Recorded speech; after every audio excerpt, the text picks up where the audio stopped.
Good afternoon, good afternoon. So today is April the 2nd, and we're going to discuss how other provinces compare to Ontario. This is Mrs. Moneybags Live. So getting right back into our conversation about just the state of the economy and how Canadians are faring in today's real estate and mortgage economy. So, how do other provinces compare to Ontario? What are the real estate and cost of living comparisons from province to province? Thinking about moving or just curious how Ontario stacks up against other provinces?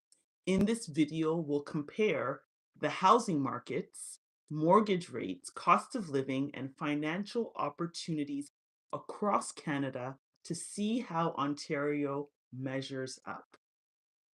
Listen up. What you're going to learn today is how home prices vary across the provinces, mortgage affordability, Ontario versus the rest of Canada, cost of living, differences in taxes, utilities, and groceries, where it's easier to buy a home and build wealth, and key factors to consider before relocating. If you're thinking of buying, selling, or moving, be sure to like, subscribe, and turn on notifications for expert real estate insights.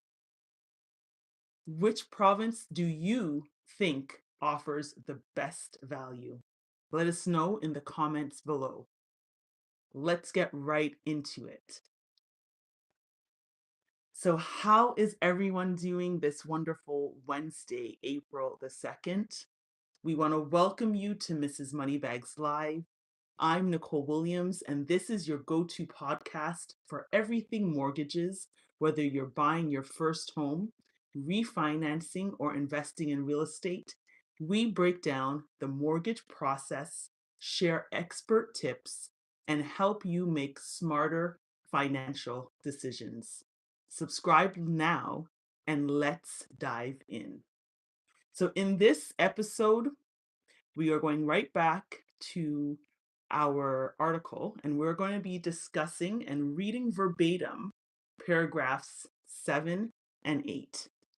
Let's dive right into it. So, just to recap, the article is titled, "Is one of Canada's biggest housing markets at risk from debt burdened consumers?" So, in paragraphs 7 and 8, again, we're reading verbatim. The challenges are not exclusive to Ontario. Although other provinces saw smaller increases in non mortgage delinquency rates, so that's anything from 90 plus days delinquent, BC is at 21.6%. Quebec,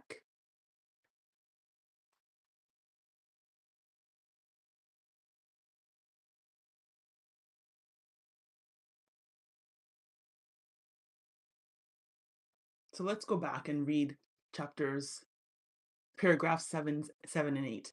The challenges are not exclusive to Ontario, although other provinces saw smaller increases in non-mortgage delinquency rates. So that's the 90 plus days delinquent. BC was at 21.6%, Quebec at 23.3%, Alberta Alberta at 6.1%, the Prairies at 4.1%, and the Atlantic provinces at 1.5%.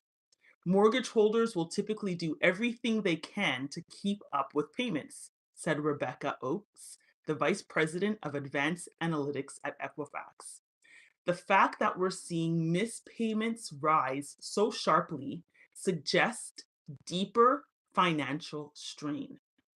Dependent on the type of credit, missed payments have increased from 10 to 80% compared to pre pandemic levels. So, this is clearly illustrating that although Ontario saw the greatest increases in delinquencies for non mortgage related debt, other provinces are following suit with a similar story. Okay, so it is at this point where it becomes extremely important for us to have the conversations about, are families bringing in enough cash flow? Are families falling behind on their unsecured debt?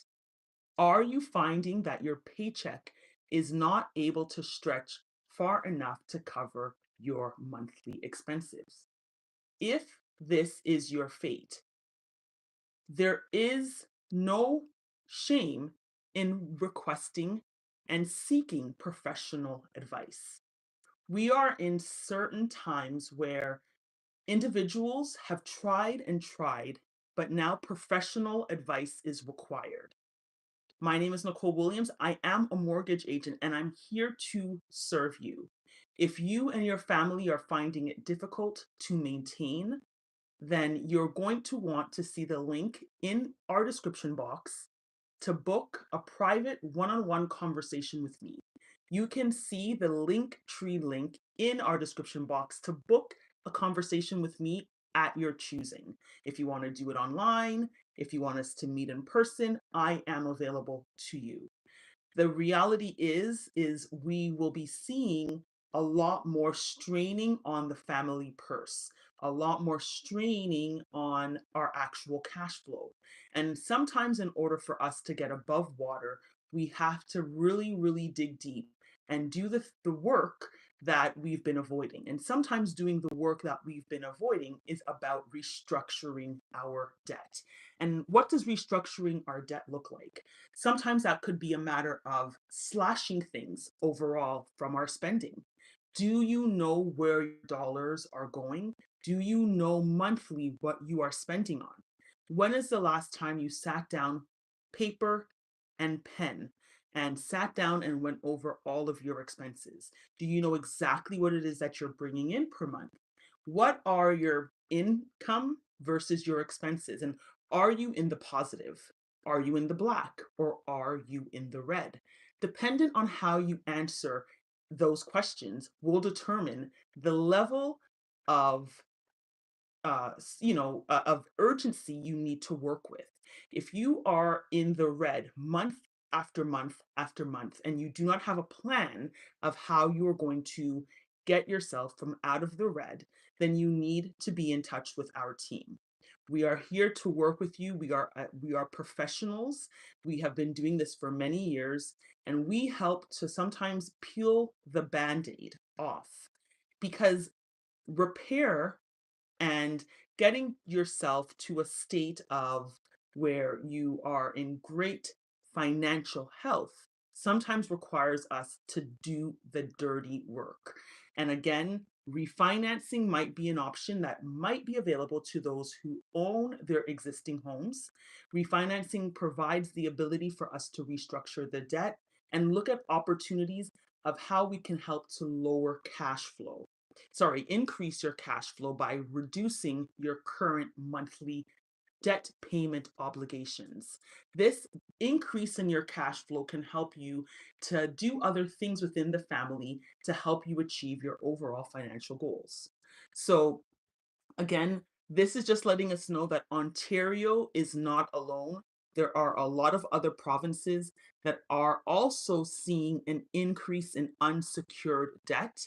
Does this mean that there's less desire for individuals to be purchasing in other provinces?